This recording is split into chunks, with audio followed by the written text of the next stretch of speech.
ସାଙ୍ଗମାନେ ଆଜି ଆପଣଙ୍କୁ ଏପରି ଏକ ଜିନିଷ ବିଷୟରେ କହିବି ଯେଉଁଥିପାଇଁ ଦୁନିଆ ସାରା ଲୋକମାନେ ପାଇବାକୁ ବ୍ୟାକୁଳ ଅଟନ୍ତି। କେତେକ ଲୋକମାନେ କହିଥାନ୍ତି ଏହା ଅମୂଲ୍ୟ ଅଟେ, ଆଉ କେତେକ କହିଥାନ୍ତି ଏହାର କୌଣସି ମୂଲ୍ୟ ହିଁ ନାହିଁ। ଆଜିର ଏ ଭିଡ଼ିଓ ମାଧ୍ୟମରେ ଜାଣିବା କି ଟଙ୍କାର ପ୍ରକୃତ ମୂଲ୍ୟ କ'ଣ। ଏହାର ମୂଲ୍ୟ ତ ସମସ୍ତଙ୍କ ପାଇଁ ଭିନ୍ନ ଭିନ୍ନ ହୋଇଥାଏ, ତଥାପି ଏହା ଆମ ପାଇଁ ଭଲ ନା ଖରାପ ହୋଇଥାଏ ଏହି ଭିଡ଼ିଓ ମାଧ୍ୟମରେ କିଛି ଶିଖିବାକୁ ପାଇବା। ସାଙ୍ଗମାନେ କହିପାରିବେ କି ଜୀବନରେ କେଉଁଟି ଅଧିକ ଇମ୍ପୋର୍ଟାଣ୍ଟ ଅଟେ? ଗାଡ଼ି, ବଙ୍ଗଳା, ଟଙ୍କା? ଏହା ଭିତରୁ ପ୍ରକୃତରେ କେଉଁଟି ବି ଇମ୍ପୋର୍ଟାଣ୍ଟ ନୁହେଁ। ଗୋଟିଏ ବ୍ୟକ୍ତିର ସବୁଠୁ ଆବଶ୍ୟକତା ହେଉଛି ତାର ଖୁସି। ଆମେ ପ୍ରତିଦିନ କେତେ କେତେ ପ୍ରୋବ୍ଲେମ୍ ଫେସ୍ କରିଥାଉ, ବଡ଼ ବଡ଼ ଲକ୍ଷ୍ୟକୁ ହାସଲ କରିଥାଉ। କ'ଣ ପାଇଁ ନା ନିଜକୁ ଖୁସିରେ ରଖିବା ପାଇଁ। ତେବେ ଯଦି ଖୁସି ସବୁ କିଛି, ତେବେ ଟଙ୍କାର କୌଣସି ମୂଲ୍ୟ ହିଁ ନାହିଁ। କଥା ତ ଏତିକିରେ ସରିଯିବା କଥା ନା। କିନ୍ତୁ ଖୁସି ଏବଂ ଟଙ୍କା ମଧ୍ୟରେ ଗୋଟିଏ ନିବିଡ଼ ସମ୍ପର୍କ ରହିଥାଏ, ଯେଉଁଟି ଭିଡ଼ିଓର ଆଗକୁ ଦେଖିଲେ ଜାଣିପାରିବେ।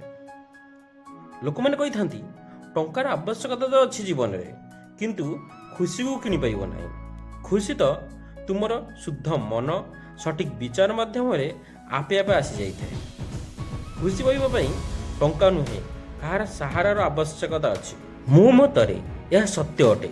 କିନ୍ତୁ ଆମେ ଯେଉଁ କଳିଯୁଗରେ ବର୍ତ୍ତମାନ ବଞ୍ଚୁଛେ, ଏହି ଯେଉଁ ନିୟମ ଯେ ଶୁଦ୍ଧ ମନ, ବିଚାର ଆଉ କାହାର ସାହାରାରେ ଖୁସି ପାଇବା, ଏହି ନିୟମ ପ୍ରାୟତଃ ଲାଗୁ ହୋଇନଥାଏ।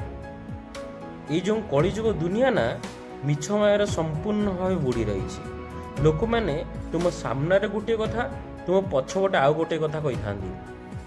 ଏ ଦୁନିଆ ଯୁଗରେ ଧୋକା, ଛଳନା, କପଟ ଓ ମିଛରେ ଭରି ରହିଛି। କେତେବେଳେ କେଉଁ ମୁହୂର୍ତ୍ତରେ ତୁମର ନିଜର ଧୋକା ଦେଇ ଚାଲିଯିବେ, ତୁମେ ବିଶ୍ୱାସ କରିପାରିବ ହିଁ ନାହିଁ। ଏଠାରେ ଲୋକମାନଙ୍କ ତୁମର ଭଲ ବ୍ୟବହାର, ବିଚାର ଠାରୁ ମଧ୍ୟ ତୁମ ପାଖରେ ଏମିତି କିଛି ମିଳିବ ଯେଉଁଥିରେ ତାଙ୍କର ସ୍ୱାର୍ଥ ହାସଲ ହୋଇପାରିବ। ସେଥିରେ ସମସ୍ତେ ବ୍ୟସ୍ତ ଅଟନ୍ତି। ମୁଁ ନିଜେ ଏହାକୁ ଅନୁଭବ କରିଛି। ସେଥିପାଇଁ ଆଜି ଭିଡ଼ିଓ ମାଧ୍ୟମରେ ସତର୍କ ରହିବା ପାଇଁ ଛୋଟ ଉପଦେଶ ଦେଉଛି। ଏହା ଆପଣଙ୍କ ଉପରେ ନିର୍ଭର କରେ, ଏହାକୁ ଜୀବନରେ ଲଗାଇବେ ନା ନାହିଁ। ଯେତେବେଳେ ମୋର ପରିସ୍ଥିତି ଖରାପ ଥିଲା, ଲୋକମାନେ ମୋ ସହ କଥା ହେବା ପାଇଁ ମଧ୍ୟ ପସନ୍ଦ କରିନଥାନ୍ତି।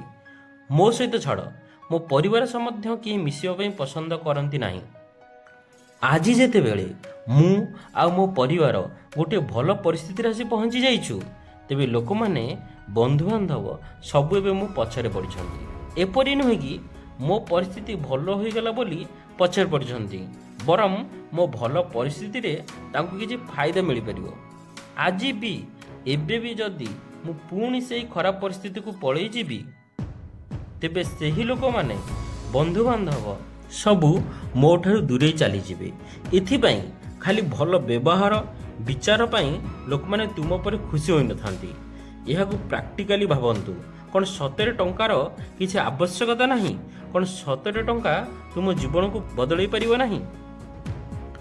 ଆପଣଙ୍କ ଜୀବନରେ ଏପରି ପରିସ୍ଥିତି ଆସିବ ଯେଉଁଥିରୁ ଟଙ୍କା ବିନା ମୁକୁଳିବା ଅସମ୍ଭବ ଅଟେ। ଯଦି ବି ପରିସ୍ଥିତିରୁ ମୁକୁଳି ଗଲ ମଧ୍ୟ ତୁମେ ଭାବୁଥିବା ଭାବନା ଠାରୁ ବହୁତ କମ୍ ହୋଇଯିବ। ତୁମ ମନରେ ଅଶାନ୍ତି ଭରି ରହିବ। ତେବେ ତୁମକୁ ଖୁସି କିପରି ମିଳିପାରିବ? ଏପରି କ'ଣ କ'ଣ ଅଛି ଯାହାକୁ ହାସଲ କରିବା ପାଇଁ ଟଙ୍କା ହିଁ ମୁଖ୍ୟ ଭୂମିକା ନେଇଥାଏ। ସବୁଠୁ ପ୍ରଥମଟି ହେଉଛି ଯାହାଦ୍ୱାରା ମଣିଷର ଭାବିବା ଶକ୍ତିକୁ କମ୍ ବହୁତ ଭଲ ମନ୍ଦ କରି ଗଢ଼ି ତୋଳିଥାଏ, ତାହା ହେଉଛି ଏଜୁକେସନ୍ ବା ଶିକ୍ଷା। ବିନା ଏଜୁକେସନ୍ ବା ବିନା ନଲେଜରେ ଟଙ୍କା ଇନକମ୍ କରିପାରିବେ ନାହିଁ। ଆପଣମାନେ ତ ସମସ୍ତେ ଜାଣିଥିବେ ଶିକ୍ଷାର ଭୂମିକା ଆମ ଜୀବନରେ କେତେ ଗୁରୁତ୍ୱପୂର୍ଣ୍ଣ ଅଟେ।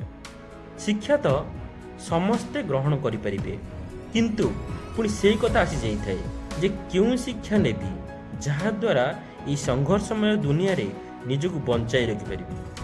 ଏଥିପାଇଁ ମଧ୍ୟ ଅଧିକ ଟଙ୍କାର ଆବଶ୍ୟକତା ହୋଇଥାଏ। ଯେତେ ଇଚ୍ଛା ଶକ୍ତି ଥିଲେ ମଧ୍ୟ କେତେକ ପିଲାମାନେ ନିଜର ଇଚ୍ଛା ଶକ୍ତିକୁ ମାରି ଏହି ଟଙ୍କାର ଅଭାବ ପାଇଁ ଯାହା ବି ଶିକ୍ଷା ଗ୍ରହଣ କରି ନିଜକୁ ଏ ଦୁନିଆରେ ବଞ୍ଚେଇ ରଖିବା ପାଇଁ ସଂଘର୍ଷ କରି ଚାଲିଥାନ୍ତି। ଏଥିପାଇଁ ଟଙ୍କାର ଭୂମିକା ମହତ୍ତ୍ୱପୂର୍ଣ୍ଣ ଅଟେ। ଟଙ୍କାର ପ୍ରକୃତ ମୂଲ୍ୟ ସେତେବେଳେ ଜାଣିପାରିଥାଉ ଯେତେବେଳେ କୌଣସି ବ୍ୟକ୍ତିର ସ୍ୱାସ୍ଥ୍ୟ ଅବସ୍ଥା ଠିକ୍ ନଥାଏ। ସ୍ୱାସ୍ଥ୍ୟ ତୁମର ଆଗାମୀ ଦିନରେ ଭାବିଥିବା ଅନେକ ଆଶା ଓ ଲକ୍ଷ୍ୟକୁ ଗୋଟିଏ ମୁହୂର୍ତ୍ତରେ ଧୂଳିସାତ କରିଦେଇଥାଏ। ତୁମର ଭଲ ସ୍ୱାସ୍ଥ୍ୟ ନଥିଲେ ଏ ଦୁନିଆର କୌଣସି ବସ୍ତୁ ବି ତୁମକୁ ଖୁସି ଦେଇପାରିନଥାଏ। ସାରା ସଂସାର ତୁମକୁ ଦୁଃଖମୟ ଅନୁଭବ ହୋଇଥାଏ।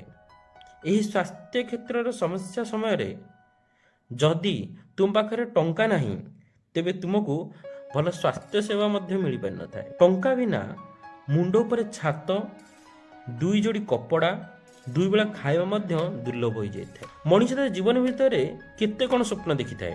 ଗୋଟିଏ ନୌଜବାନ ଗୋଟିଏ ଭଲ ଜୀବନ ସହ ବଞ୍ଚିବି ଭାବିଥାଏ। ସ୍କୁଲରେ ପଢ଼ୁଥିବା ପିଲା ଗୋଟିଏ ଭଲ କଲେଜରେ ପଢ଼ିବା ପାଇଁ ସ୍ୱପ୍ନ ଦେଖିଥାଏ। ମା ବାପା ତାଙ୍କ ପିଲାର ସମସ୍ତ ଇଚ୍ଛାକୁ ପୂରଣ କରିବା ପାଇଁ ସ୍ୱପ୍ନ ଦେଖିଥାନ୍ତି। ଗୋଟିଏ ପୁଅ ମଧ୍ୟ ତା ବାପା ମାଙ୍କ ପାଇଁ ଦୁନିଆରେ ସମସ୍ତ ଖୁସି ଆଣିଦେବା ପାଇଁ ସ୍ୱପ୍ନ ଦେଖିଥାଏ। ଏ ସମସ୍ତ ଜିନିଷ ସେତେବେଳେ ସମ୍ଭବ ହୋଇପାରିଥାଏ ଯେତେବେଳେ ପକେଟରେ ତୁମ ପାଖରେ ଟଙ୍କା ଥିବ। ଟଙ୍କା ବିନା ସେ ନୌଜବାନ ହେଉ, ସ୍କୁଲ ପଢ଼ୁଥିବା ପିଲା ହେଉ, ମା ବାପା, ଗୋଟେ ପୁଅ, କେହି ବି ନିଜର ସ୍ୱପ୍ନ ପୂରଣ କରିପାରିନଥାଏ। ଆମେ ଯେକୌଣସି କାମ କରିବା ପଛରେ ଇନଡାଇରେକ୍ଟଲି ଟଙ୍କାର ପାଇବାର ଆଶା ହିଁ ରହିଥାଏ। ଆମେ ସେ କାମ ଅପେକ୍ଷା ସେଥିରୁ ମିଳୁଥିବା ଟଙ୍କା ହିଁ ଆମକୁ ସେ କାମ କରିବା ପାଇଁ ମୋଟିଭେଟ୍ କରିଥାଏ। ସମୟ ଆଗେଇବା ସହ ଟଙ୍କାର ଆବଶ୍ୟକତା ବଢ଼ି ବଢ଼ି ଚାଲିଥାଏ। ସେଥିପାଇଁ ତୁମକୁ ମଧ୍ୟ ସେ କାମରେ ନିଜକୁ ଅଧିକ କୌଶଳ କରି ଗଢ଼ି ତୋଳ, ଯାହାଦ୍ୱାରା ତୁମକୁ ଅଧିକ ଟଙ୍କା ମିଳିପାରିବ। ଖୁସି ପାଇବା ପାଇଁ କୌଣସି ନା କୌଣସି ପ୍ରକାର ଟଙ୍କା ହିଁ ମାଧ୍ୟମ ହୋଇଥାଇପାରେ। ତୁମେ ତାକୁ ସେତିକି ଇଜ୍ଜତ ନ ଦେଇପାର, କିନ୍ତୁ ସେ ତୁମକୁ ଇନଡାଇରେକ୍ଟଲି ସାହାଯ୍ୟ କରି ଚାଲିଥାଏ। ମୋ ମତରେ ଜୀବନ କାଳ ମଧ୍ୟରେ ଟଙ୍କାକୁ ତୁମେ ସେତିକି ମହତ୍ତ୍ୱ ନଦେଲେ ମଧ୍ୟ ତୁମ ଜୀବନର ଖୁସି ଇନଡାଇରେକ୍ଟଲି ଟଙ୍କା ଦ୍ୱାରା ହିଁ ସମ୍ଭବ ହୋଇଥାଏ। ଏଥିପାଇଁ ଟଙ୍କା ମୋ ଜୀବନରେ ସବୁଠୁ ବଡ଼ ତ ନୁହେଁ, କିନ୍ତୁ ଇମ୍ପୋର୍ଟାଣ୍ଟ ପାର୍ଟ ହୋଇ ନିଶ୍ଚୟ ରହିବ।